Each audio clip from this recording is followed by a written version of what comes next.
After I managed to start the engine in my previous video and even to drive the car, I had to come back to the bodywork and continue fitting all the parts together, because the idea for this car is to take it apart and work on all the parts separately.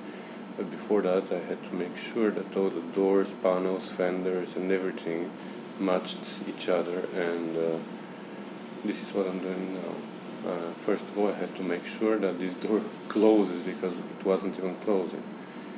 Now that I managed to close it, it's exactly as the other side. The door hangs above the rocker with half an inch. So the only option for that was to do the same thing as on the other side, to split the rocker in the middle and pull it out.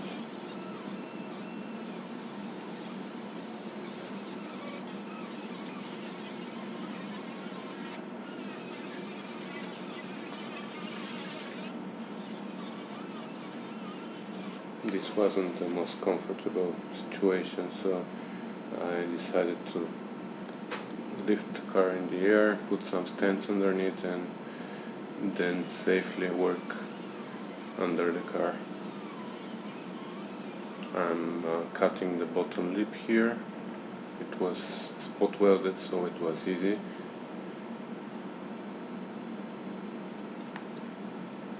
And after I pulled the rocker out, I put some shims there, temporary, and this is where it's supposed to be.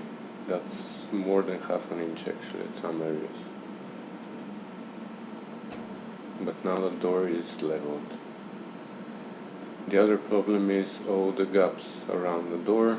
You see here there are maybe 3/4 of an inch gap between the front part of the rocker and the hood, or the fender, which is part of the hood.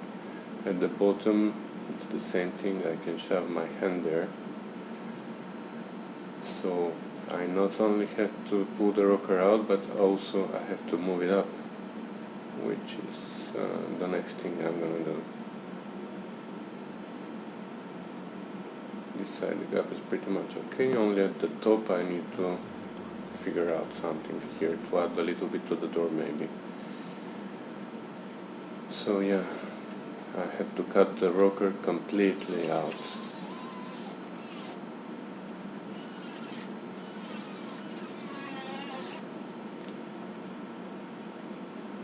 Here it goes out. And it goes where it's supposed to go. I welded it and it's pretty much okay. I have to build just a little bit right here in this small corner, but then everything else looks pretty much okay.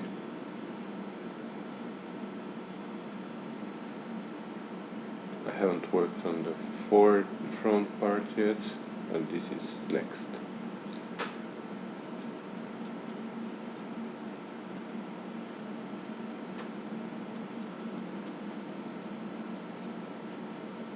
I had to build up an extension of the rocker,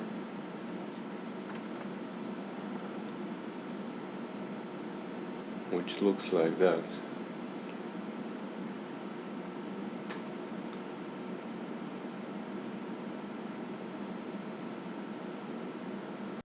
Next I started working on the gaps between the fender and the rocker, and the fender and the door. The bottom of the fender there, I had to unfold the lip and fold it on the proper place. And for the back part I welded a small extension here, then I cut it to the proper width. And after all the work was done, the car took a really nice shape. I'm really satisfied with this now, with all these gaps. They look even and consistent.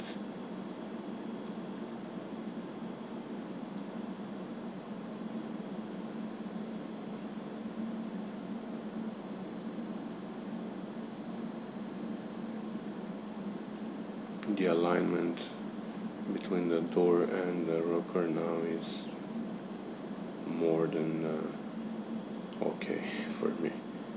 I'm really satisfied with that.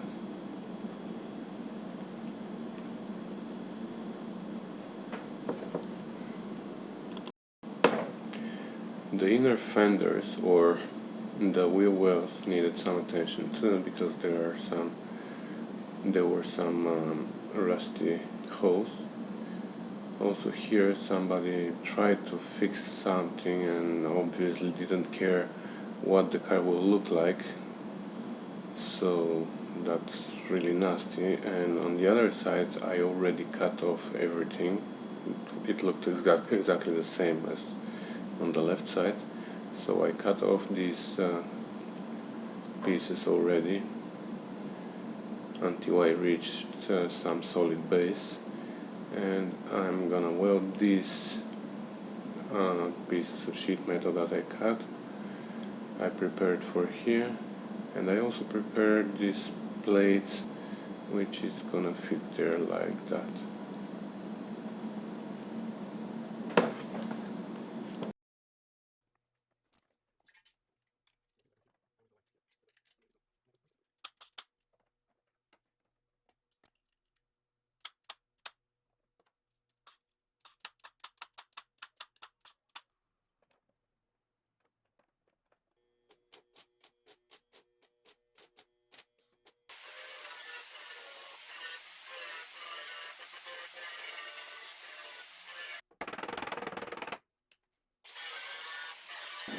As I said in my previous video, my my skills in bodywork are not my best skills, but I think this is a decent job. It's satisfying and looks original. After I spray with undercoat there, everything is gonna look like new.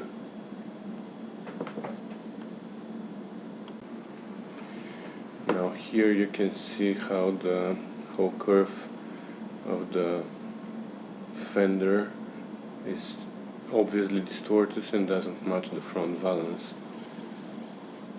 The difference is only an inch and a half, nothing major. So yeah, I had to draw a line again and cut and shorten or change the shape of the half circle there to where it's supposed to be. Obviously, whoever worked on this car took it apart, worked on each and every part separately, and then just put it together, and whatever matched, whatever didn't match, who cares?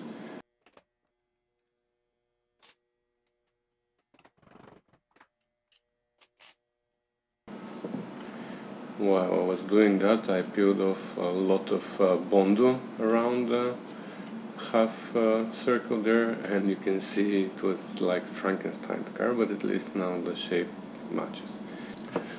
The front bumper, it's in a very bad shape. It wasn't even on the car when I bought it, it was handed to me. It was ripped off the car. Probably somebody tried to tow the car by tying it on the fender, on the bumper. So it was ripped off, twisted, distorted, and it's almost unsalvageable. But I really wanted to try and salvage it. I know this looks like a crazy idea to use the wire brush for the chrome, but I knew that the chrome wasn't going to be salvageable probably, so I just wanted to make it smooth and clean, and to try to straighten all the distorted areas. And if this worked, I was gonna wrap the whole bumper in chrome vinyl. I know this is a little bit crazy idea, but I just wanted to try, because the new set of bumpers for this car is $1,800, which I really want to try and save.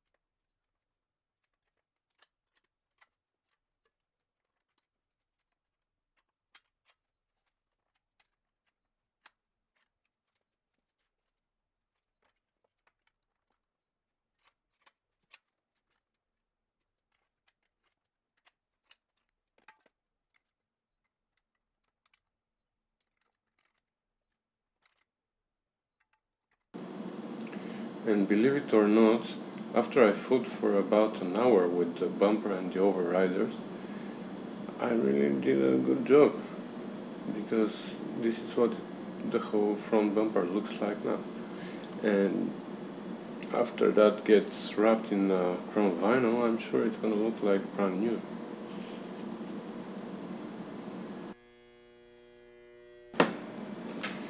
And the last thing before I take the car apart is to check the compression of the cylinders. I warmed up the engine, kept it running for about 5 minutes. I put charger on the battery, so I have constant power during the whole test. I didn't want to have any difference because of low battery, for example, because that's the most important part with cylinder compression. Of course, it's important for all the cylinders to be somewhere above 110, 120 for such an old car. But also it's important to be consistent, not to have any difference between any cylinders of more than 20%. So I think I don't have that, because I measured the first one. It showed me about 125 pounds. The second one was 125 too. The third one went to 135, and the fourth one barely made it to 115, but that's pretty much consistent between all the cylinders, so I'm gonna take this result as a good one.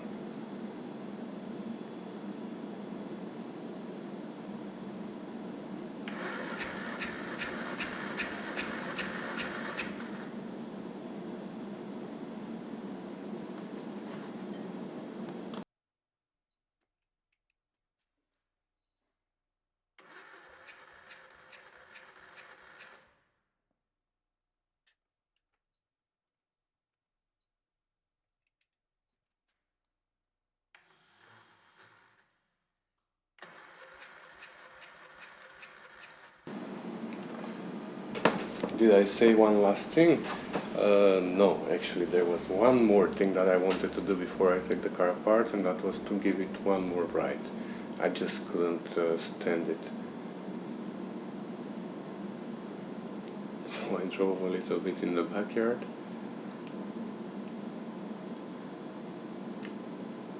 Then I brought it back, and from here there's no need of any more explanation. You just see all the parts leaving the scene one by one until we get down to a bare frame.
Before I lift the body of the frame, I had to weld these braces here to prevent the body of folding, because without the frame underneath, for sure it's gonna fold right there in the middle.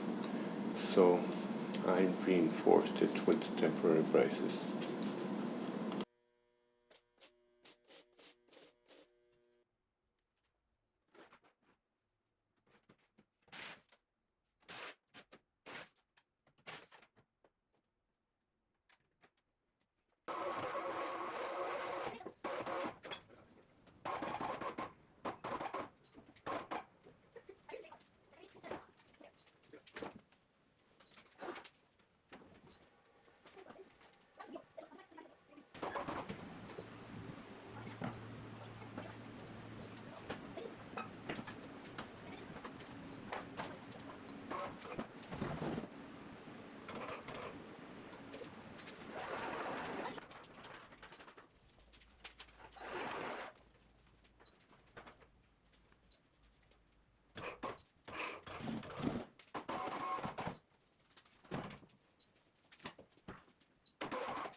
Now with the body, engine and transmission of the frame, it's much easier to work on the suspension.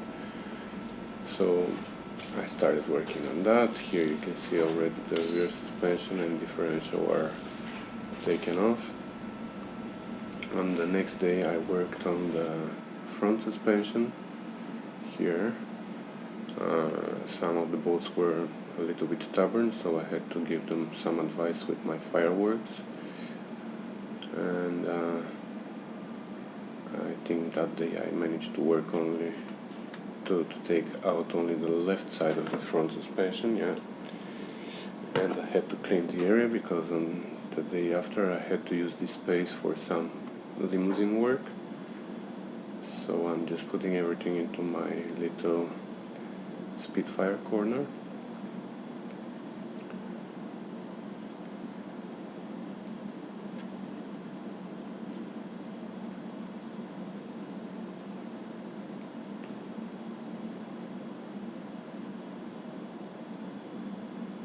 I cleaned the area. Of course my little helper came to help me right here.